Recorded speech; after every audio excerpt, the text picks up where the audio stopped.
Pues vamos a dar comienzo. Yo creo que están ya uniéndose varios compañeros. Ya tenemos, de hecho, un buen foro alrededor de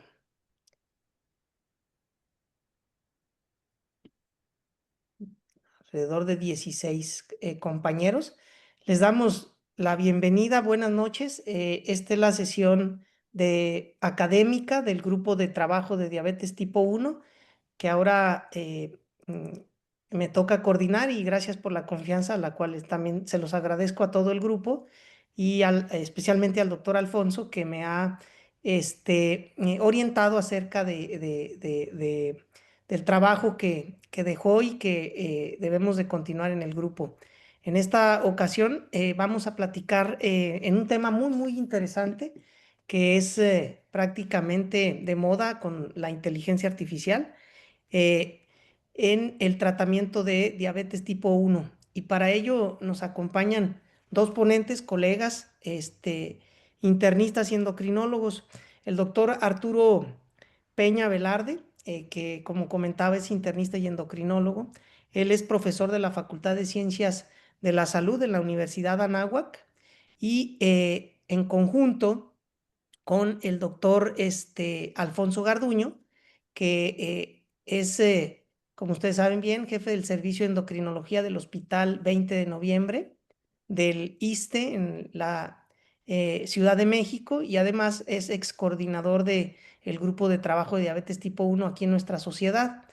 Asimismo es endocrinólogo e internista también, y que les damos la bienvenida y el agradecimiento por estar con nosotros y por impartirnos este tema.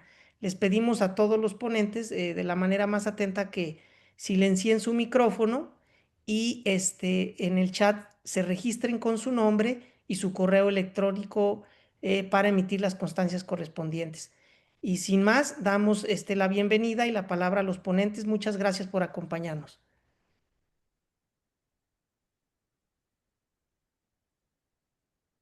Adelante. Perdón.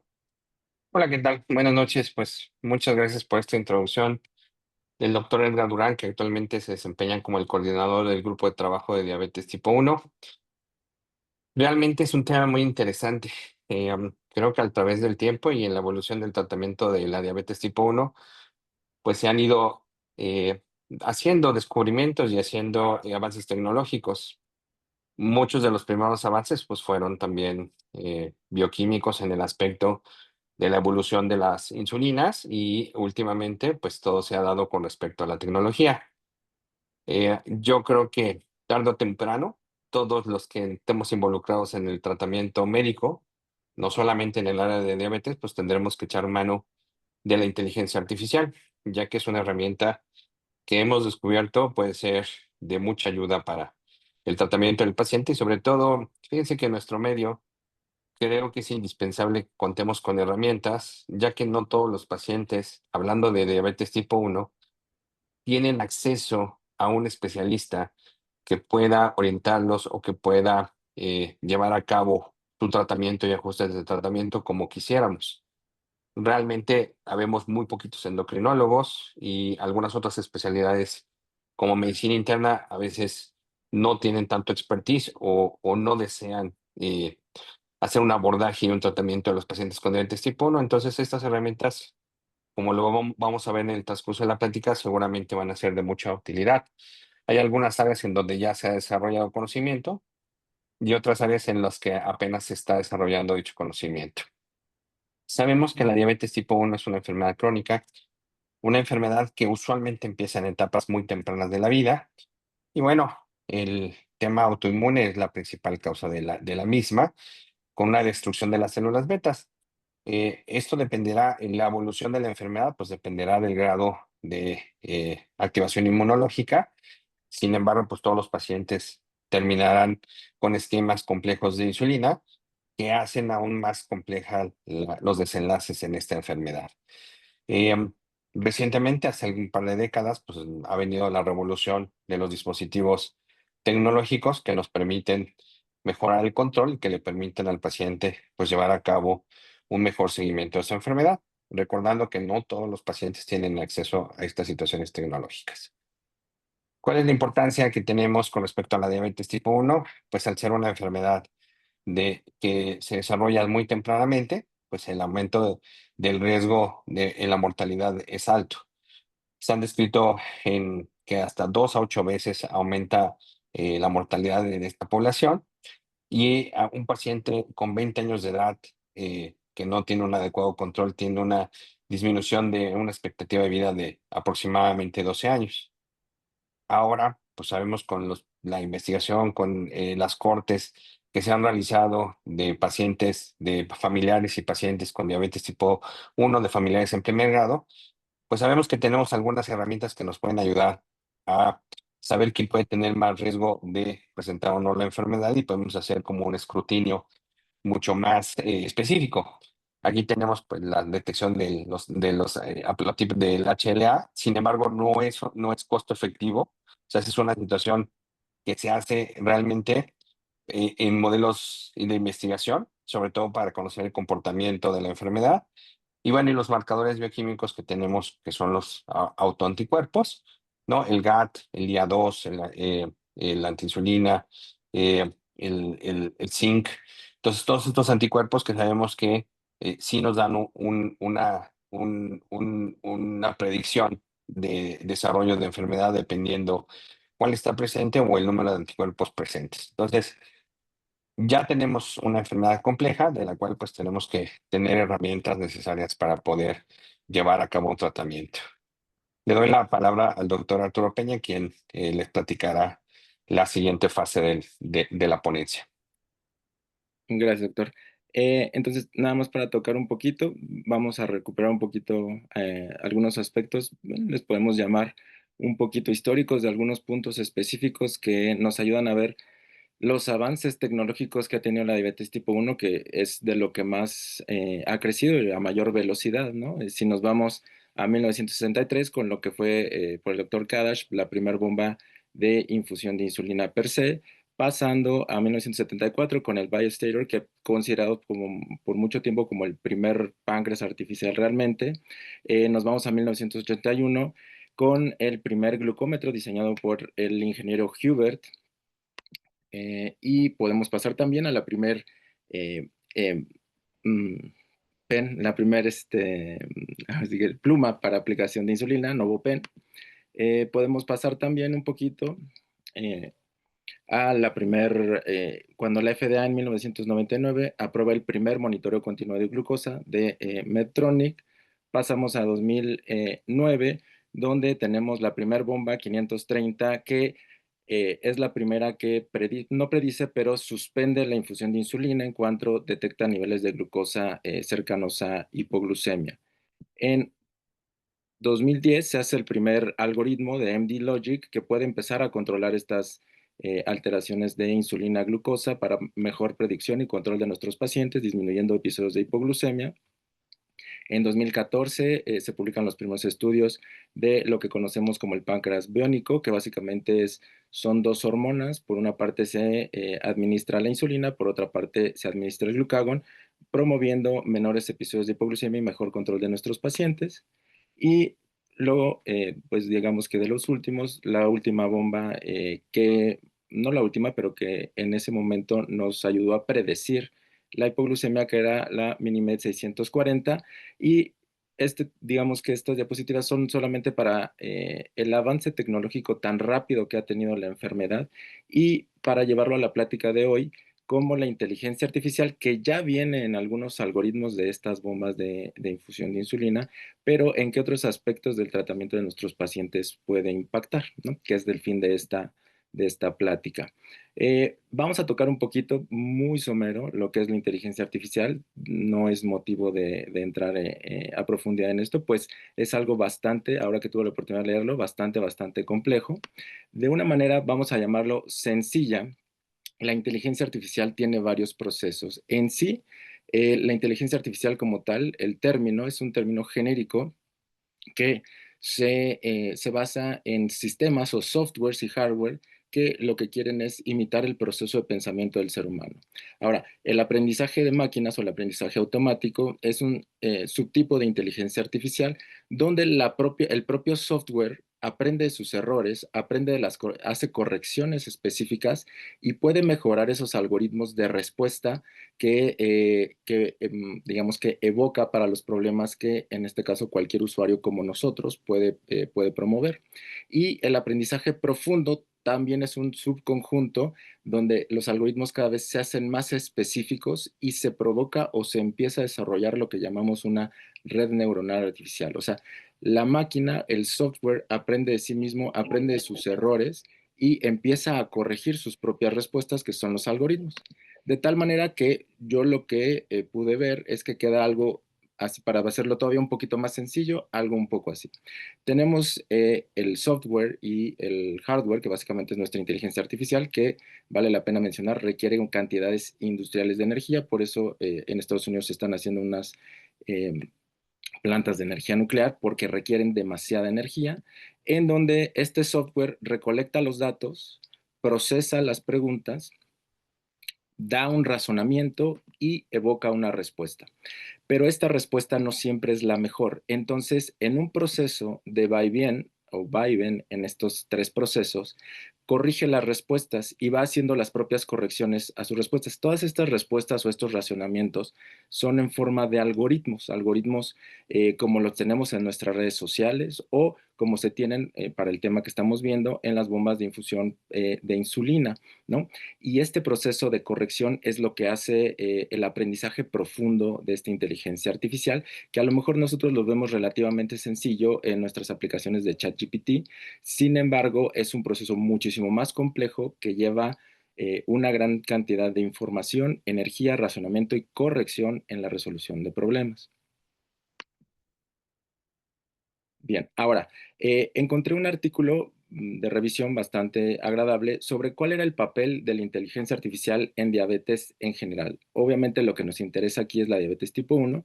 Sin embargo, proponen, en base a los estudios que revisaron alrededor de 47 estudios, que existen diferentes papeles o diferentes momentos donde la inteligencia artificial puede apoyarnos a nosotros como médicos y en general a la medicina para el tratamiento de los pacientes con diabetes. Desde el tratamiento, para mejorar el tratamiento personalizado, para diagnóstico o prevención de complicaciones, sobre todo hablando de complicaciones de imagen, para complicaciones microvasculares, de las cuales el doctor Garduño va a hablar en unos momentos más, para sistemas de monitoreo, ¿no? Que ya los tenemos, pero que se puedan desarrollar y puedan mejorar su rendimiento, funcionamiento, modelos predictivos, ¿no? Para evaluar ya en temas un poquito más de salud pública la progresión y la respuesta al tratamiento en diferentes pacientes, intervenciones per se en salud pública para valorar y prevenir estas complicaciones en poblaciones a gran escala, en cuestiones de manejo dietético, prevención, estilo de vida, que también voy a tocar un poquito al final un estudio de esto. Para mejoría en la decisión clínica, también vamos a tocar un poquito de esto en la plática, y para que el paciente pueda tener un mejor apego en digamos que desarrollo, más que desarrollo, en esta habilidad del paciente y en este empoderamiento que le damos nosotros para que el paciente haga suyo y propio su tratamiento de diabetes. Bien, en esta revisión de estos 47 estudios se observó que de los 47 estudios, la mayoría de la información sobre inteligencia artificial que se está estudiando es para el desarrollo de modelos predictivos, que sí nos van a servir para todos, para el tratamiento de nuestros pacientes, para mejorar la decisión, la toma de decisiones de nuestros pacientes y para el automanejo de nuestros pacientes.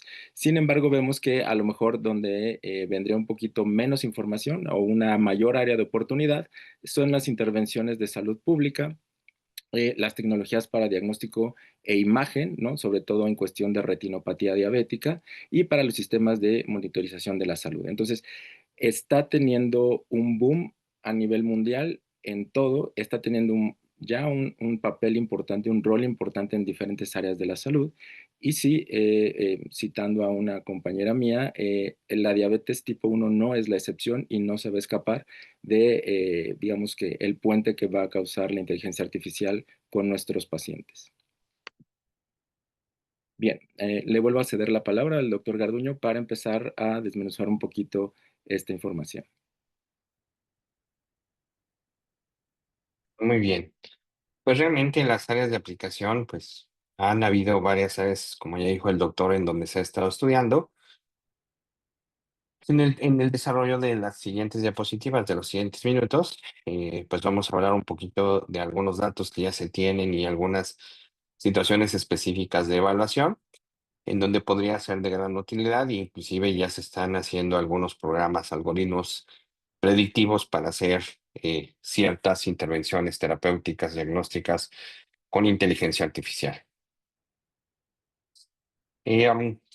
Una de las situaciones a las que nos enfrentamos en el día a día, los que vemos pacientes con diabetes tipo 1, pues es el manejo del tratamiento. O sea, sabemos que por lo menos en nuestro medio, la mayoría de los pacientes que tienen diabetes tipo 1, sobre todo en la situación pública, pues el manejo se da con esquemas múltiples de insulina, ¿no? En donde tenemos una insulina basal, inclusive insulinas con un perfil farmacológico adecuado, sin embargo, con ciertas características que las hacen un poquito difíciles, por ejemplo, la NPH, las insulinas regular, o tenemos insulinas de larga duración con insulinas ultra rápidas, que hacen complejo tanto para el médico como para el paciente el ajuste del mismo. Nosotros sabemos que hay mejores desenlaces en algunas ocasiones cuando el paciente tiene una educación con respecto a conteo de carbohidratos, con respecto al índice, al índice de insulina carbohidrato y también lo que son las correcciones de acuerdo a los niveles de glucosa. Una de las circunstancias a las que se enfrenta todo paciente es que no hay suficientes médicos especializados en el manejo de diabetes tipo 1. A veces pues se prolongan las citas o el acceso a las asesorías cuando el paciente las requiere, pues son limitadas. Entonces, y la otra circunstancia es que a veces la integración de lo digital con lo práctico se ve complicado por la falta de acceso también a la captura de estos datos. Entonces, una de las situaciones en donde la inteligencia artificial puede ser muy útil es para orientar al paciente para hacer eh, los ajustes a su tratamiento. Entonces, en este estudio, este es un estudio que se publicó en el 2022 en Diabetes Technology and Therapeutics, en donde se hacía una evaluación de una plataforma digital que utiliza inteligencia artificial, que es la Endo.digital, que se abrevia EDDSS, en donde se alimenta esta plataforma de bases de datos, inclusive tiene enlaces para que las lecturas que se realizan en dispositivos tecnológicos como monitoreo continuo, como microinfusoras puedan ser cargados, además de los datos que el propio paciente puede ingresar en el software que se puede instalar en el teléfono digital, tales como tipo de alimentos que consume, si se hace también el conteo de carbohidratos, también lo puede ingresar, actividad física, todas estas circunstancias. Y se hizo una comparación contra la evaluación de médicos expertos en el manejo de la diabetes tipo 1. Este no fue un estudio de intervención, simplemente fue un estudio para hacer una evaluación de acuerdo a las características que describían los pacientes durante un periodo y que se comparaba lo que hace la inteligencia artificial sugiriendo ajustes contra lo que el médico experto sugería. Entonces, vieron qué tan diferente o qué tan cercana estaba esta evaluación. Y bueno, se evaluaron 17 perfiles de pacientes. Estos 17 perfiles de pacientes se evaluaron con todas las mediciones de glucosa disponibles, con todas las características de alimentación, con todas las situaciones de su insulinización, tanto basal como de insulina rápida. La mayoría de estos pacientes tenían una insulinización con una insulina de acción prolongada, hablando de degludec, uno solo tenía glargina, y se analizaron de manera característica 3 semanas los datos de estos pacientes, los cuales se cargaron a la plataforma. El perfil de los especialistas que participaron en la evaluación de estos datos es que al menos tuvieron 3 años de experiencia manejando pacientes con diabetes tipo 1 o en un centro de referencia de diabetes tipo 1 y fueron 20 especialistas los que llevaron a cabo las evaluaciones de estos 17 pacientes y de todas las variables que se les presentaron. Fue un estudio multicéntrico, perdón, ahí hay un error de dedo, multicéntrico, se llevó a cabo en 11 países y como les dije, no fue un estudio de intervención, lo único que se hacía era, con los datos disponibles de 3 semanas de los pacientes, patrones, monitoreos, todo, le pidieron a la inteligencia artificial que hiciera ajustes para llevar a un mejor control a los pacientes, y se le pidió a estos 20 médicos que hicieran los ajustes o sugirieran los ajustes para un mejor control. Entonces, esta versión digital, Digital, también ya está aprobada por FDA para su uso, inclusive en población mayor a 6 años. Entonces, esto hace también que sea una plataforma de inteligencia artificial que pueda usarse en una plagama de pacientes, sobre todo de edad, con diabetes tipo 1. Entonces, y lo que hace esta plataforma es que manda las recomendaciones, inclusive puede hacer detección de omisión de dosis, recomendaciones de cuando se omita la dosis, qué tipo de estrategias se pueden utilizar. Entonces, ¿cómo se hacía esta evaluación? Pues se hizo una evaluación para establecer eh, objetivos primarios y objetivos secundarios. Los objetivos primarios era qué tan parecida era la evaluación realizada por la inteligencia artificial y los médicos, y cuando se estaba de acuerdo, qué tipo de acuerdo había, si había acuerdo para ajustar hacia arriba o reducir dosis, o había un desacuerdo. Entonces, aquí lo que vemos, la P, hablando de significancia estadística, es significante estadística cuando no hay una diferencia significativa entre la inteligencia artificial y entre los médicos. También se hizo una evaluación para saber si había alguna diferencia entre las evaluaciones entre los propios médicos. Ahorita vamos a ver algunas características que se me hicieron interesantes de esta evaluación, ¿no? Entonces, entre los médicos hubo una menor capacidad, o sea, hubo más desacuerdo que cuando se evaluaron el plot, todos los datos entre la inteligencia artificial y los médicos, que fue una característica que ahorita vamos a ver en la gráfica de bigotes, el dot plot. Entonces, y bueno, una de las situaciones en donde sí no hubo una situación estadísticamente significativa de acuerdo, fue sobre todo cuando se hizo el cálculo por parte de la inteligencia artificial de la razón de carbohidratos e insulina. Vean, aquí está el porcentaje de cambio de la razón de la razón de carbohidratos e insulina, y también de la corrección del factor de corrección. Entonces, ahorita vamos a ver las características que nos dieron estas situaciones. Estos son los diagramas para los resultados. En el cuadro y entre los bigotes tenemos lo que son la evaluación de los médicos. Una característica que se mencionaba mucho, pues era la alta discrepancia que existía en el ajuste de la dosis. Vean, toda este intervalo que se presenta, sobre todo en la ración de carbohidratos e insulina. Sin embargo, cuando se comparaba con los puntos son las evaluaciones de la inteligencia artificial, pues la mayoría de los datos se encontraban muy cercanos a lo que era la evaluación de la inteligencia artificial junto con la evaluación de los médicos. Así, de esta manera, la mayoría de los datos, cuando estaba de acuerdo la inteligencia artificial, pues era estadísticamente significativa. Vean, realmente la mayoría de los datos se concentra en el área en donde también los médicos tienen una mayor concentración de los datos. Entonces, que es el 50% de los datos. Cuando había un desacuerdo en de si se subía o se limitaba el ajuste de la dosis, o simplemente no se hacía un ajuste de la dosis, también hubo una correlación entre la inteligencia artificial y los médicos. Una de las situaciones que específicamente en este estudio llama la atención es que cuando hablamos de corrección de basal, no hay tanta diferencia entre la inteligencia artificial y los médicos, aunque sí hay algunos que salen mucho de este intervalo, inclusive aumentando más del 100% de la dosis, inclusive de la basal. Eh, Vean también en la relación de carbohidratos cómo el intervalo, algunos médicos realmente aumentan una cantidad impresionante de insulina, igual que el factor de corrección.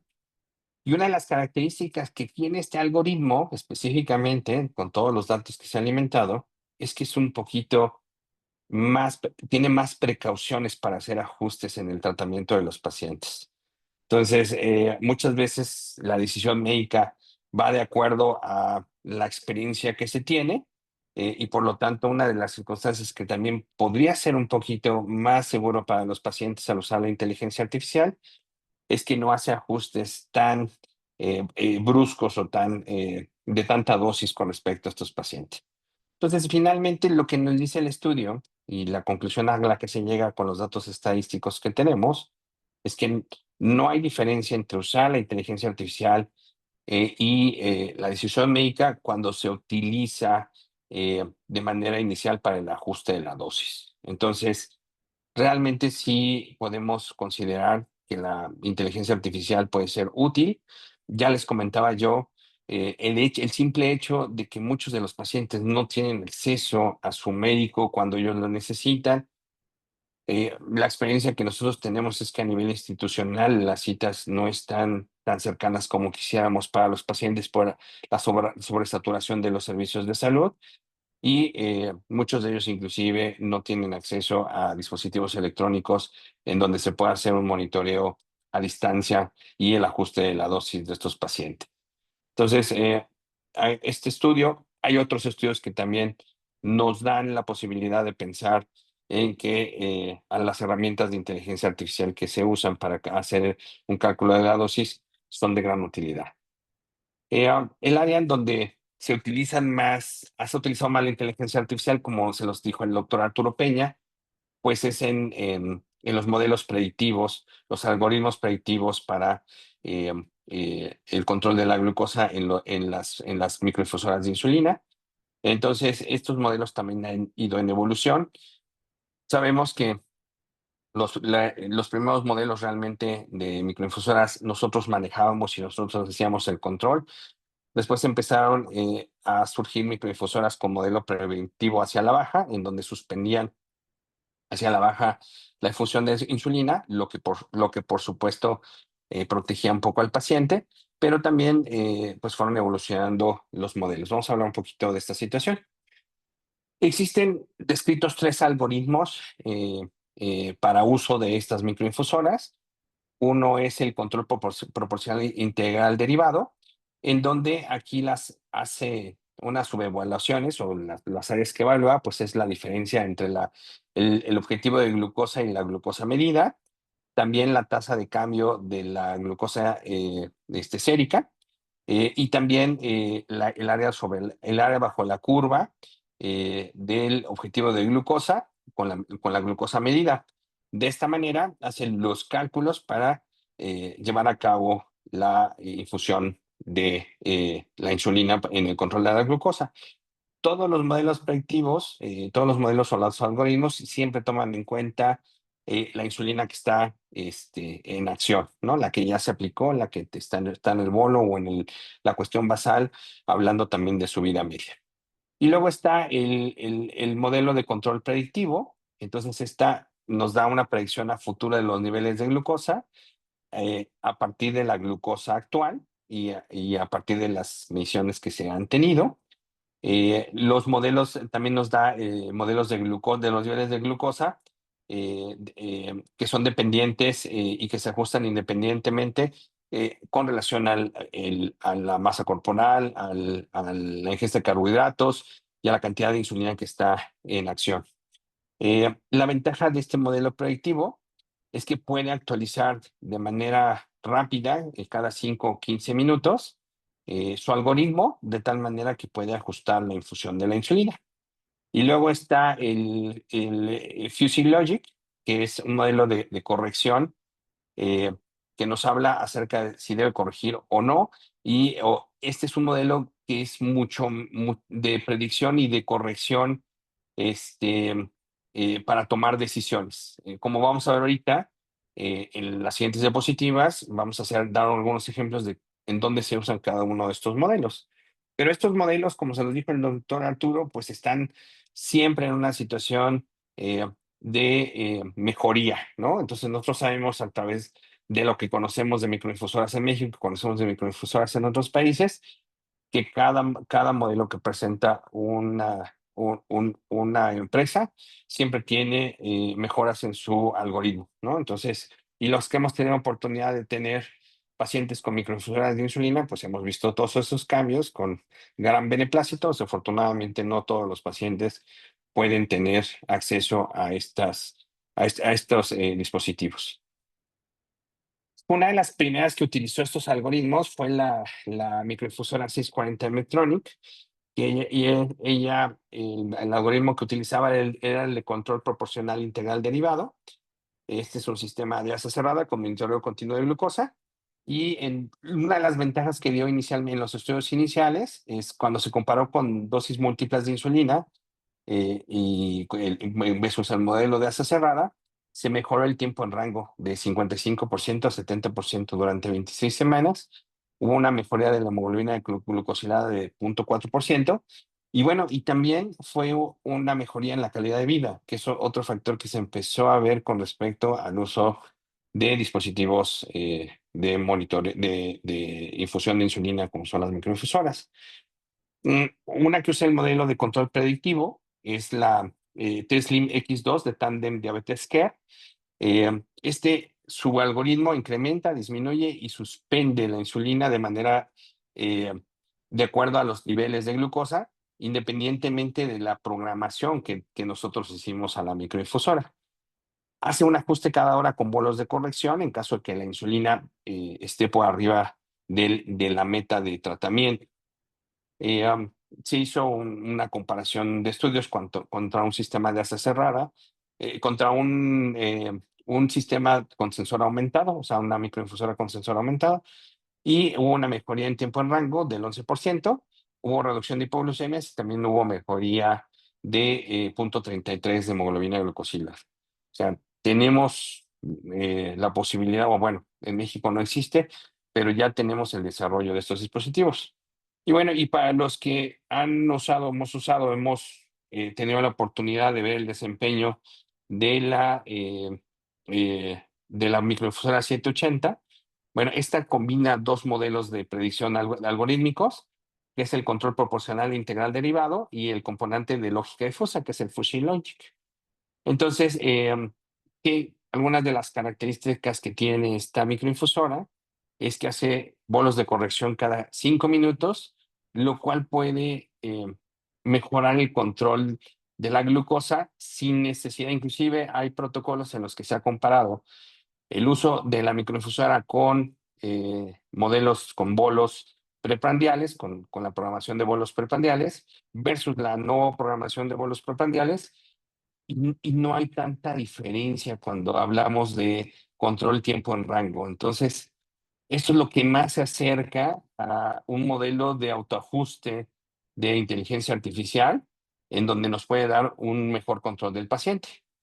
Por supuesto, el impacto sobre el tiempo en rango, la disminución de hipoglucemias, la mejora de calidad de vida y también mejoría del control glucémico se da con este tipo de microinfusores. Entonces, ya tenemos de manera inicial 3 dispositivos en los cuales se está realizando esta evolución de los algoritmos diagnósticos. Los que hemos utilizado, bueno, yo empecé a utilizar microinfusoras con la 715, que finalmente no utilizaba este tipo de algoritmos, después la 640 y bueno, y después la 780. Entonces, de tal manera que hemos visto la evolución de los algoritmos y es impresionante realmente cómo se ha dado esto. Hay otros dispositivos como el Omnipod 5, que es una microinfusora que utiliza o conexión con el monitor de glucosa Dexcom 6, el Diabeloop también que utiliza, que es de Accu-Chek, y que utiliza también conexión con el Dexcom 6. El Yoso Pump Mini Life, que este puede ser conectado al Freestyle Libre 3 o a la Dexcom 6, de tal manera que, bueno, utiliza los algoritmos que hemos descrito previamente. Están mejorando cada vez más los algoritmos, como yo les comentaba. ¿Cuál es lo que se propone con respecto a la evolución de los algoritmos con respecto a estos dispositivos automatizados de aplicación de insulina? Una, desde el punto de vista de bioingeniería, que los algoritmos tengan una mejor predicción para que pueda controlarse mejor la glucosa, menos episodios de hipoglucemia. Otra, que no se necesite decirle al algoritmo, al dispositivo que se va a comer, que automáticamente detecte la elevación de la glucosa y que haga los ajustes para que aumente la infusión de la insulina y el control, por supuesto. Y bueno, la otra situación sería pues ya la evolución hacia un páncreas artificial, en donde la inteligencia artificial nos permitiera tener una liberación dual de las hormonas, que serían la insulina y el glucagón, y también en algunos, sabemos que el Plamlitier también tiene un efecto sobre el tratamiento de los pacientes, en donde inclusive pudiera haber también una infusión de esta molécula. Actualmente hay muchos protocolos que están llevando a cabo los estudios, tanto en los algoritmos como en esta situación, para hacer ya realidad lo que es un páncreas artificial, en donde se haga ambas situaciones y que esté accesible para todos los pacientes con menos riesgos, sobre todo asociados al uso tecnológico. Con esto, realmente meternos, podríamos dar una plática completa o inclusive un curso completo de todos los sistemas automatizados con los algoritmos predictivos. Solamente les di una embarradita de esta situación porque tenemos otros temas que son interesantes. Hablando de detección de complicaciones, la área en donde más se ha desarrollado la detección por inteligencia artificial es la retinopatía diabética. Sabemos que el 35% de pacientes con diabetes tienen riesgo de desarrollarla. Hay el 10%, inclusive hay una situación de mayor gravedad, hablando de retinopatía proliferativa, un edema macular severo, que amenazan con pérdida de la visión. Eh, Algo que ocurre aún en países desarrollados es que al menos un 21% de los pacientes con que viven con diabetes nunca han tenido evaluación de fondo de ojo para detección de retinopatía. Y en Estados Unidos, un dato interesante es que el 60% de los pacientes al menos tiene una evaluación de fondo de ojo, pero también pues no es tan, tendría que ser el 100% de los pacientes, ¿no? Una de las circunstancias que se plantea con la inteligencia artificial es que existan los dispositivos para que la detección o la escrutinio que se haga de retinopatía diabética sea desde la atención primaria, o sea, hablando de áreas, sitios de medicina familiar, ¿no? En donde pueda hacerse una evaluación inicial, ya que también, como el tema de los endocrinólogos, los internistas o los pediatras que se dedican al manejo de la diabetes tipo uno, pues a veces no se tiene tanto acceso a los especialistas, digo. Desafortunadamente, y me da un poquito de pena decirlo, pero por ejemplo, en el centro médico donde estamos, el tiempo de diferimiento o espera para que un paciente sea evaluado para el fondo de ojo oscila entre 6 meses a un año. Entonces, sí llega a ser algo complejo, porque no solamente están para evaluar fondo de ojo, sino otras patologías asociadas. Es importante pues que con una herramienta que nos permita hacer una detección oportuna para detectar retinopatía leve moderada o la retinopatía que amenaza la visión. Aquí en esta última pues se encuentra la retinopatía proliferativa y el edema macular, y se requiere un escrutinio periódico. Se ha demostrado en algunas situaciones que puede ser costo efectivo, y vean todos los programas que se han autorizado para la evaluación de el fondo de ojo con inteligencia artificial. Este es el que vamos a platicar un poquito de este software, de esta inteligencia artificial que se utiliza para detección de retinopatía diabética, que es el iART, y también está aprobado por FDA. Este estudio es un estudio transversal, prospectivo, es multicéntrico, se llevó a cabo de 2017 al 2018 y hubo 893 participantes. Aquí el objetivo era valorar la sensibilidad y especificidad de detección de inteligencia artificial versus el protocolo estándar que se lleva a cabo, que es el de Wisconsin Reading Center, y que se basa en el tratamiento temprano para el estudio de la retinopatía diabética, que es la clasificación. Entonces, la manera en cómo se evaluaba a estos pacientes era que se hacía una evaluación con el programa de inteligencia artificial. Se les hacía una,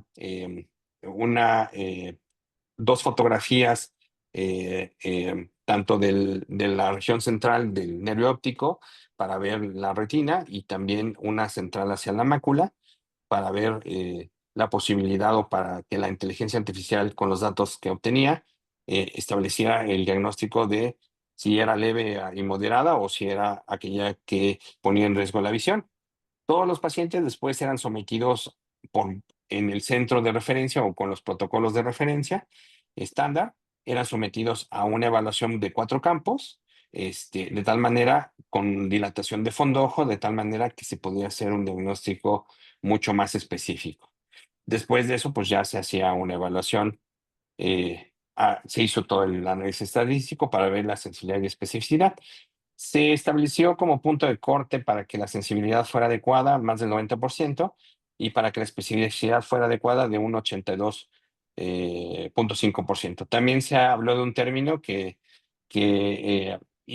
ahorita les voy a comentar cuál es el término, en donde es el número de diagnósticos que hace la inteligencia artificial de manera certera.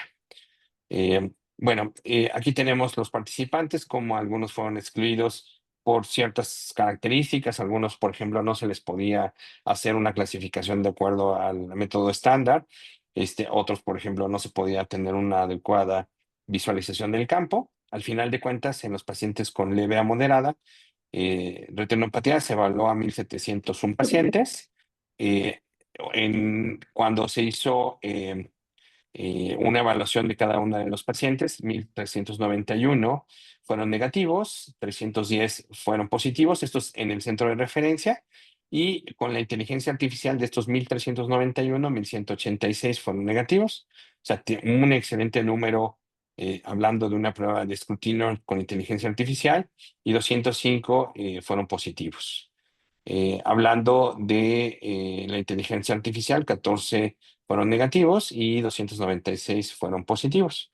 Cuando hablamos de la retinopatía que amenaza la situación visual, eh, 1,614 fueron negativos en el centro de referencia, 63 fueron positivos. Vean el alto diagnóstico que tiene para retinopatía que amenaza la visión, la inteligencia artificial, y también aquellos para descartar la retinopatía de este grado. Pues como vemos aquí, vean la sensibilidad, la especificidad, la imageability, que es este término que utilizaron para establecer el porcentaje de pacientes que salen positivos o negativos en la prueba y que efectivamente tienen ese diagnóstico. Vean la sensibilidad, hablando del protocolo de las fotografías de 2 campos, fue de 95 y 95 eh, ah, se hizo un periodo de enriquecimiento de la muestra, que es la corrección que se hizo, en la cual se reclutaron un poquito más de pacientes, y la idea era que se tuviera un poquito más de poder para establecer una mejor sensibilidad y especificidad del escrutinio. Hablando, por ejemplo, del protocolo estándar en donde había dilatación, vean, la sensibilidad es similar, tanto de ese periodo de envejecimiento, o sea, de recolección, y la especificidad también, o sea, realmente no había diferencias significativas. Y en el 87,4% de los casos se hizo el diagnóstico de manera adecuada, fue mucho más alto cuando se hizo la situación de dilatación en los pacientes con el protocolo estándar. Y bueno, y el valor predictivo positivo y valor predictivo negativo fueron muy similares. Entonces, pues ya desde aquí ya vemos datos que nos dicen que la inteligencia artificial tiene una alta sensibilidad y una buena especificidad para detectar retinopatía leve moderada. Y cuando hablamos de la que compromete la visión, es 95 de sensibilidad, aumentó cuando se hizo una muestra mayor, pero fue similar al protocolo estándar, igual que la especificidad. Y bueno, el número de diagnósticos pues sigue siendo alto, aunque sí aumenta como se ve en la evaluación de los 4 campos. Valor predictivo positivo y negativo son similares. Entonces, las conclusiones de este estudio es que es un método fácil de implementar en clínicas de atención primaria. No se necesita algún agente especializado para hacer esta evaluación. permite hacer referencia oportuna de casos de atención inmediata a los especialistas, no se requiere dilatación pupilar, disminuye la saturación a centros de referencia y lo que les comentaba acerca de que no necesita personal especializado. Una de las circunstancias que también se postula con respecto a la inteligencia artificial es esta parte de los programas de detección. No me voy a meter mucho porque todavía está como en desarrollo, pero una de las situaciones que se quiere evitar con una adecuada detección es la prevención y progresión de diabetes, la situación con respecto a cetoacidosis y hospitalizaciones, y que se hagan políticas públicas para que esto mejore. Hay una iniciativa que es la SET, por sus abreviaturas de sus siglas en inglés. Ahí les dejo el sitio de internet en donde se están evaluando los diferentes factores que se conocen con respecto al desarrollo de diabetes tipo 1, susceptibilidad genética, historia familiar, exposición ambiental, factores de comportamiento y marcadores serológicos, para saber exactamente cómo se comporta la enfermedad. Se está alimentando de bases de datos como el estudio TEDI, que sabemos que es un estudio en donde se están evaluando determinantes que pueden hacer de mayor riesgo a los pacientes con diabetes tipo 1, que tiene una muestra de más de 8,000 pacientes actualmente, y que se hacen programas para individualizar. Finalmente, pues esto resume lo que les comentaba, cómo se alimenta esta base de datos de inteligencia artificial, cómo se hace el procesamiento y cuáles son las áreas en donde pueda ser útil. Modelos de predicción, modelos de diagnóstico, modelos de inclusive de tratamiento y implementación de nuevas terapias, que ahorita con el teplizumab también podemos hacer una intervención mucho más temprana.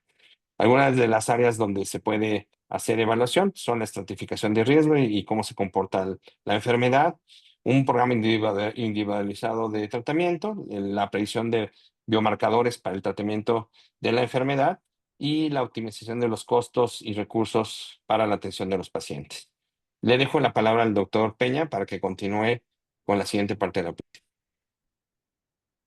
Muy bien.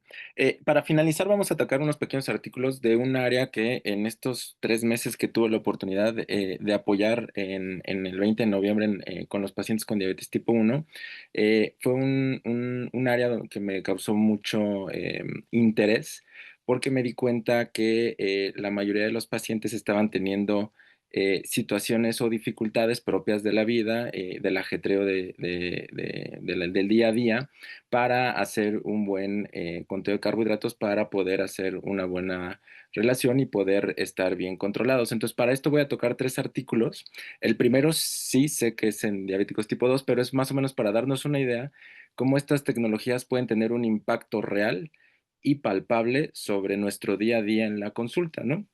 Y cómo a nosotros como clínicos nos puede ayudar inclusive a crecer, a aprender, y al paciente le puede ayudar a desarrollarse en tiempo real sin perder tiempos. Y como bien decía el doctor, con los tiempos de espera tan prolongados, a lo mejor pueden ser herramientas para que nuestros pacientes puedan tener un mejor desempeño en su día a día sin necesidad de tener citas tan cercanas, ¿no? Este es el primer estudio, en pacientes tipo 2, pero se hizo en Corea.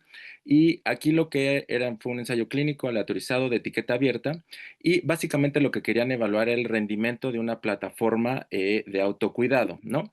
Básicamente, ¿en qué consistía? El paciente con diabetes tipo 2, había 3 grupos. A un grupo se le daban las recomendaciones estandarizadas de cualquier consulta, ¿no? Muy posiblemente cercanas al DPP. En el grupo B se les entregaba solamente la plataforma. ¿Qué hacían con la plataforma? Con la plataforma los pacientes lo que hacían era tomar fotografía y documentar las comidas. De esa manera la plataforma se nutría de información, como lo que ya hemos visto, procesaba la información y daba las mejores recomendaciones sobre qué alimentos sí, qué alimentos no, o cómo modificar la dieta, inclusive hacer conteo de micro y macronutrientes, ¿no? Ese era el fin, o la finalidad. Los autores mencionan que la plataforma llegó a tener un rendimiento del 86%, o sea que es súper, súper bueno. Entonces, ese era el grupo B. Y el grupo C les dieron la plataforma más el uso de monitoreo continuo de glucosa. No era continuo, o sea, no fue durante las 48 semanas, pero sí se dio en espacios importantes de tiempo el monitoreo continuo de glucosa. Y aquí tal vez me falta poner que, porque sí es importante, a este grupo C se le enviaban mensajes de texto de parte de los médicos de manera semanal, ya sea dándoles alarmas sobre lo que estaban haciendo en cuestión de comidas, cómo afectaba la glucosa, o se les daban mensajes positivos, ¿no? Para que el paciente sintiera como un apoyo emocional importante. En total fueron 294 pacientes, perdón, en seguimiento a 4 semanas, y los desenlaces más importantes que midió el estudio fueron: uno, el cambio en hemoglobina glucosilada después del uso periódico, y el segundo desenlace, que curiosamente lo metieron en un suplemento, en el segundo suplemento, pero bueno, vale la pena revisarlo. Lo que vivieron en hemoglobina glucosilada básicamente es que sí hubo un cambio. El grupo A, que se les daba las recomendaciones estándar de cualquier consulta, de la consulta que cualquiera de nosotros podría tener, no tuvo una mejoría inicial de la hemoglobina glucosilada, sin embargo, posteriormente regresó. Los pacientes del grupo B y del grupo C tuvieron una mejoría estadísticamente significativa en los niveles de hemoglobina glucosilada a 48 semanas. Ahora, la diferencia entre el grupo B y el grupo C no fue tan importante versus el grupo A contra grupo B y C. O sea, lo que demostró esta plataforma es que el uso de esta plataforma con actualización en tiempo real de inteligencia artificial sobre el tipo de alimentos, las recomendaciones que se debe de hacer y las recomendaciones sobre cada tipo de alimentos, macronutrientes, etcétera, podía llegar a provocar un cambio, digamos que significativo en los niveles de control de hemoglobina glucosilada de nuestros pacientes. Y esto es muy relevante y lo afirman o lo reafirman los autores en la discusión y conclusión, que esto es sin hacer un cambio en el tratamiento farmacológico de los pacientes, ¿no? O sea, me parece que esto es la mayor relevancia. O sea, se le da un papel de empoderamiento al paciente, y el paciente, sobre todo los del grupo C, que tenían el monitoreo continuo de glucosa y sabían cómo impactaba estos alimentos, y que aparte tenían retroalimentación vía mensaje de texto, que sí, a lo mejor no sería lo más apropiado, pero de sus médicos tenían la mejor respuesta, y había la mayor disminución de hemoglobina glucosilada. Entonces, esto me pareció muy interesante para empezar a aterrizarlo en lo que les quiero platicar al siguiente. En esta tablita, que es el suplemento que les comentaba del artículo, se ve como en el grupo A sí tuvieron una baja de peso inicial, ¿no?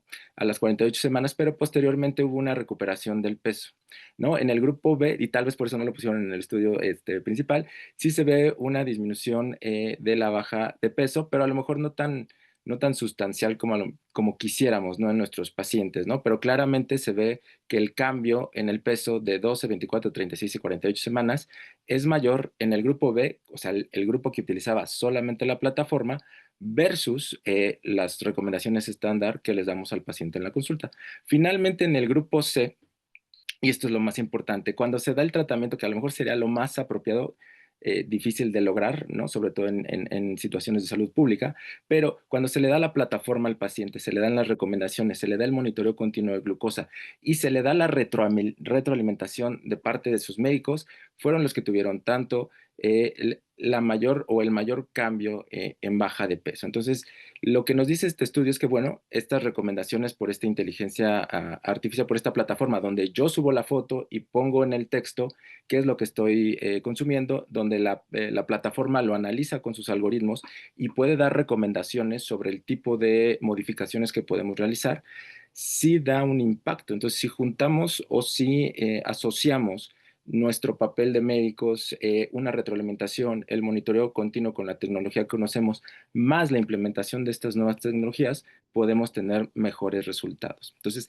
esta es como la parte inicial. Ahora, la parte secundaria, encontré este estudio muy, muy bonito, es un estudio piloto sobre el conteo de carbohidratos. Más o menos en 2009 se empezó a diseñar o se empezó a crear el código para esta aplicación que se llama iSpy. Son dos aplicaciones, una es como para seguridad, que no es la que vamos a tocar aquí, pero este es iSpy, fue diseñada específicamente para pacientes con diabetes tipo 1. Fue el primer algoritmo de reconocimiento de imágenes en cualquier situación, hablando de situación social, situación en casa, restaurante, etcétera. Y se hicieron múltiples revisiones de los estudios, se hizo 3 ciclos importantes de revisión que demostraron llegar a una precisión sobre el conteo de carbohidratos que podía tener el paciente con esta aplicación, de hasta el 94%, y una vez que lograron esta meta del 94%, se llevó al primer estudio piloto, que es el que les voy a contar ahorita, ¿vale? Esta es una imagen de las diferentes pantallas que podemos tener en la aplicación, o que puede tener nuestro paciente en la aplicación. Como el paciente puede subir la información, toma la foto, la sube a la plataforma, como lo haríamos con cualquier mensaje de WhatsApp, y la aplicación procesa la información, hace una estimación inclusive de pesos, ¿no? De ingredientes, y puede dar las mejores recomendaciones, ¿no? Ya hablando del proyecto piloto que se hizo para evaluar el rendimiento de esta herramienta, ¿no? Esta es la imagen básicamente de la aplicación. Y en este estudio piloto aleatorizado se tomaron a 43 pacientes con diabetes tipo 1 que iban de 10 a 17 años y querían estudiar 3 desenlaces importantes. Uno, ¿qué tan exacta era esta aplicación en el conteo de carbohidratos? Dos, ¿qué tan importante o qué tantos errores había, hablando de un error de más de 10 gramos de diferencia en el conteo de carbohidratos versus lo estandarizado? Y si había cambios en hemoglobina glucosilada.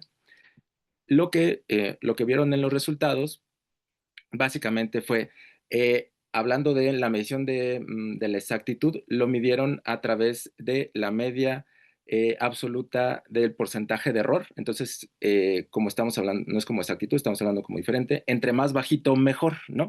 Entonces, hablando del porcentaje de error, lo que nos interesa es que sea lo más bajito posible, ¿no? Entonces, lo que vieron en los estudios, digamos que en los datos basales de los pacientes, la media de error absoluto, como estaba alrededor del 30%, tanto en los pacientes que utilizaban la aplicación como los que no la utilizaban, pero en el seguimiento vemos cómo los pacientes con el uso de aplicación, este porcentaje o esta media de porcentaje de error baja de una manera significativa, ¿no? Del 31 punto, bueno, de casi el 32% al 27.45% de la media de error. Entonces, sí hubo una diferencia muy importante en esto. Ahora, también hubo una diferencia estadísticamente significativa sobre el porcentaje de errores de conteo de más de 10 gramos. O sea, sí sirve en aquel paciente que utilizó la aplicación para tener menos errores tan importantes de más de 10 gramos de carbohidrato.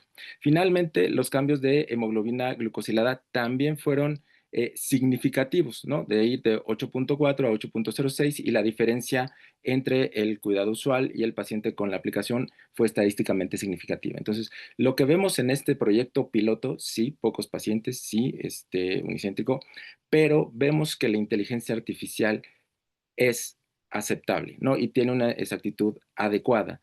Y le puede, digamos que, nuevamente citando a la colega, no es que, digamos que nos elimine el juicio médico o que nos elimine a nosotros, no, es una herramienta para fortalecer y para aumentar la capacidad que tiene el paciente para la toma de decisiones de día a día, ¿no? Entonces, esa es la parte más padre.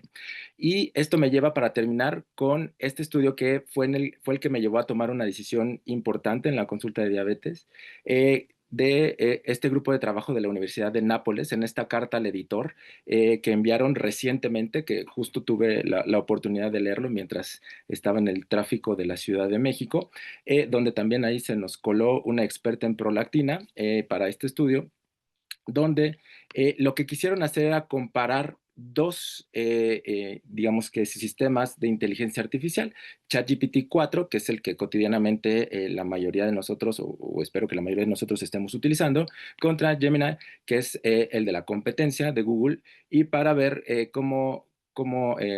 tan, si había diferencia en el conteo de carbohidratos, pero esto era, o lo importante es ver que eran 3 escenarios distintos. Uno, el escenario social, donde se le daba información muy limitada a la inteligencia artificial. Se tomaba una foto, se enviaba a la inteligencia artificial y se le daba como información muy, muy, muy escueta. Digamos, el escenario de restaurante, donde aparte de la foto y de la información, se le daba la información digamos, que de la carta del restaurante, entonces podía tener un mejor conocimiento de los ingredientes. Y el escenario final era el escenario de casa, donde había alimentos tanto preempacados como empacados, o sea, preparados para que se hiciera un conteo más exacto, donde se daban, aparte de la imagen y aparte de la información y la preparación, se daban todos y cada uno de los ingredientes utilizados. Entonces, lo que querían ver era igual a través de la media absoluta de porcentaje de error, qué tan exacto y si había diferencia entre una inteligencia artificial o no. ¿Va? Recordar que la información se toma a través de los datos que ponemos nosotros en la inteligencia artificial y sí podemos subir imágenes que estas inteligencias artificiales pueden, digamos que, estudiar y pueden darnos un resultado a través de sus algoritmos. Lo que se vio en los resultados es que cuando se comparó solamente los modelos, o sea, uno versus otro, sin importar alimentos preempacados o empacados, solamente cuando se dan los datos moderados, o sea, en una situación de restaurante, ¿no? Cuando tenemos la mayoría de los ingredientes disponibles, ChatGPT fue superior a Gemini en exactitud, en tener menor porcentaje de error. Pero ambos tuvieron un porcentaje de error que los autores en esta carta al editor consideraban como apropiado, ya que en el conteo de carbohidratos que desarrollan los pacientes, más o menos el porcentaje de error es similar. Entonces, ellos consideraban que era apropiado. Ahora, cuando dividimos a cada inteligencia artificial y ya las ponemos en alimentos preempacados y no empacados, veíamos que ChatGPT fue superior o si hubo una diferencia en alimentos no preempacados versus empacados.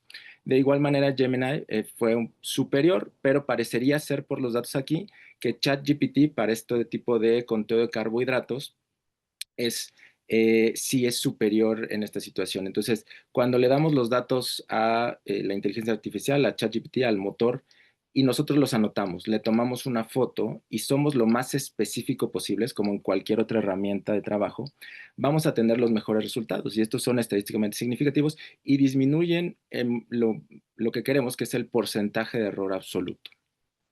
Ahora, esto fue el resultado de la carta al editor. Entonces, esto me llevó, digo, así que con el permiso del jefe del servicio, el doctor Garduño, de hacer una pequeña prueba. Entonces, para esto les voy a presentar un caso clínico de ejemplo que tuvimos en la consulta de diabetes tipo 1, donde teníamos una paciente de 40 años de edad, residente de la Ciudad de México, que recuerden que es importante para este tema de conteo de carbohidratos y control, pero tenía posgrado, era empleada de gobierno con un ingreso aproximadamente entre los 12,000 y 20,000 pesos al mes.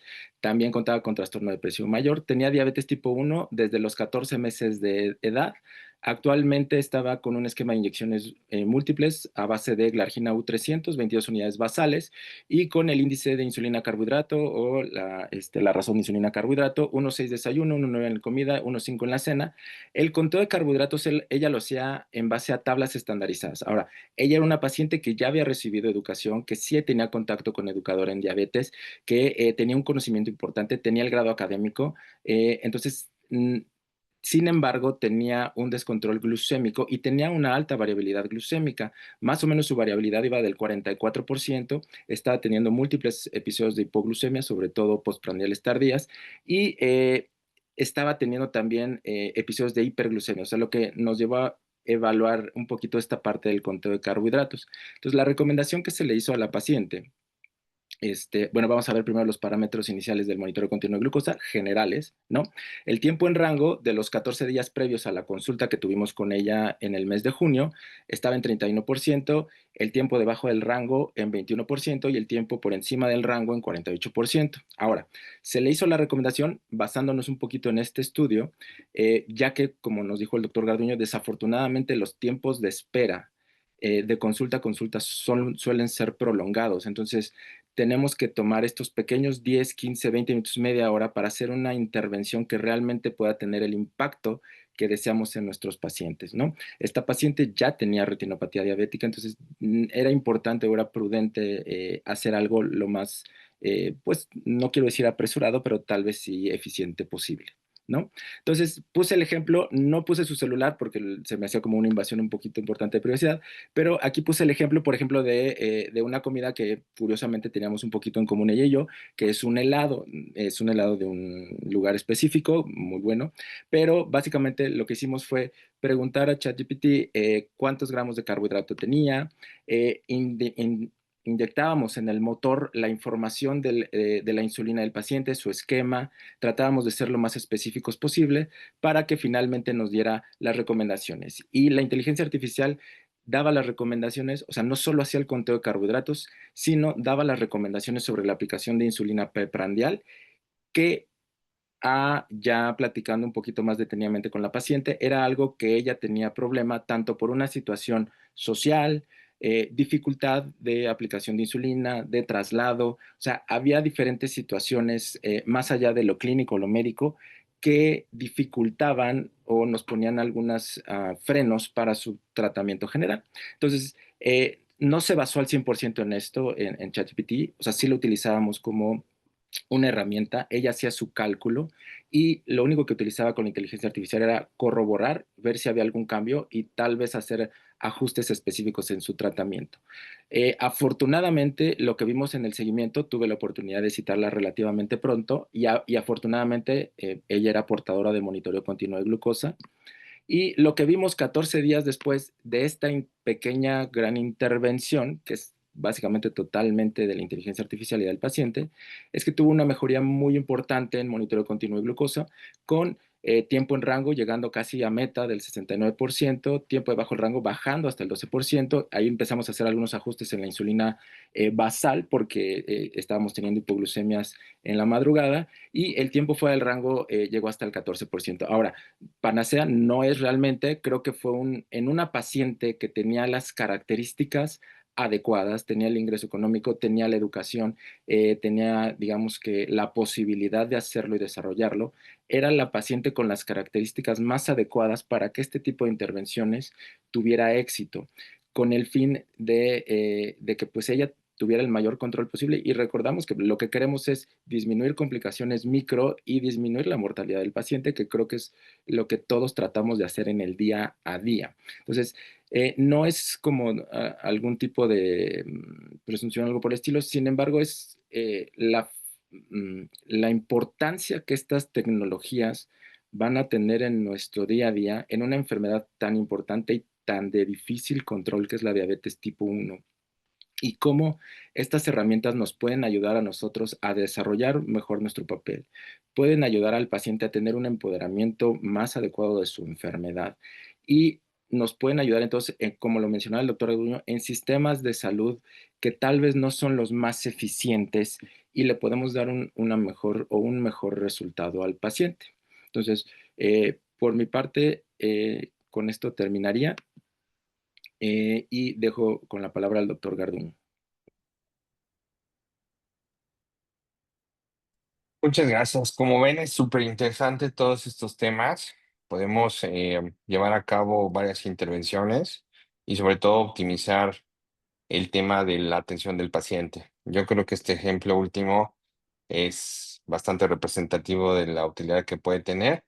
También tenemos que tener en cuenta que si nosotros también estamos en este proceso de transición de los esquemas convencionales, tecnológicos o inclusive múltiples dosis de inyecciones hacia la inteligencia artificial, pues el paciente también está en este periodo de transición en donde probablemente la aceptación o probablemente la capacidad inicial para abordar la inteligencia artificial pueda ser una limitante. Sin embargo, pues esta paciente específicamente lo aceptó muy bien. Mm, Gracias a todos por su atención. Me gustaría, si alguno, ya estamos sobre tiempo, pero si alguno tuviera alguna pregunta, con mucho gusto el doctor Arturo, un servidor, podemos, si están dentro de nuestro conocimiento, responderle.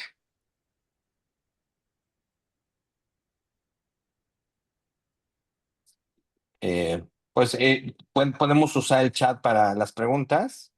Y recuerden que tienen que colocar su nombre y su correo electrónico, los que no lo han colocado, para su situación de asistencia a la sesión. Doctor Edgar, ¿alguna situación que quieras preguntarnos? Pues no, agradecerle, la verdad es muy, muy interesante todos los recursos que puede aportar la inteligencia artificial en cuestión, obviamente, diagnóstica, que me parece muy interesante. Por ejemplo, esto de la retinopatía diabética que comentabas, y desde luego terapéutica. En sí, una pregunta especial para el doctor Arturo Peña de mi parte es si conoce ya alguna aplicación interesante que oriente al paciente acerca de una imagen fotográfica y poder orientarle bien del conteo de carbohidratos o una De que hecho, sugiera. justo, y de hecho la nueva actualización que acaba de salir en los últimos días de ChatGPT 5, ya nosotros podemos subir la imagen, o sea, en cualquier contexto, y digo, hace el cálculo más cercano, pero no solo es la imagen, o sea, es la imagen y hace un conteo cercano, no, es la imagen más la información que el paciente pueda proveer. O sea, y recordar que con este tipo de herramientas, estos motores, entre más específicos seamos, o sea, literal, si hay que poner, es un hot dog del Costco con esto y con estos ingredientes, y le puse tanto aquí, tanto allá. No, o sea, entre más específico se pueda hacer con la herramienta, mejores resultados nos va a brindar, tal vez como todo en la vida. Pero sí me sorprendió que en algunos estudios, igual proyectos pilotos pequeños, está teniendo exactitud tan alta como en pues, más del 90%. O sea, sí nos está llevando no a solventar, porque no lo quiero decir así, pero a ser muchísimo más específicos y eficientes en esta área que, bueno, en lo particular a mí se me hace una de las más complejas en el control del paciente con diabetes tipo 1. Muchas gracias, doctor. Pues no sé si alguien tenga alguna otra pregunta por ahí. La verdad me pareció Por un ahí tema Anita Escobedo nos da una felicitación, pero pues es mi amiga, entonces seguramente es por la amistad, ¿verdad, Anita? Y no, muchas gracias a todos, realmente. Muchas gracias por asistir. Una disculpa por el cambio de fecha que seguramente afectó a algunos que ya tenían programado. Surgió una situación, una dificultad que nos hizo hacer el cambio. Esperemos que si en alguna vez volvemos a participar no ocurran este tipo de situaciones. Pues muchas gracias al doctor Arturo, Garduño, muy agradecido. Les adelanto que la próxima sesión académica de nuestro grupo será tentativamente el 12 de noviembre, miércoles 12 de noviembre a la misma hora, 8:30. Y pues el tema estará muy interesante y entre ellos va a participar nuestra compañera Paloma Almeda y Alameda, perdón, con trasplante simultáneo de páncreas riñón, el primer caso exitoso en el Instituto Nacional de Nutrición. Nos van a platicar ella y el cirujano acerca de este caso, lo cual suena muy interesante y están cordialmente invitados todos y esperemos que siga el mismo foro. Muchas gracias y que tengan buena noche todos. Gracias, buenas noches.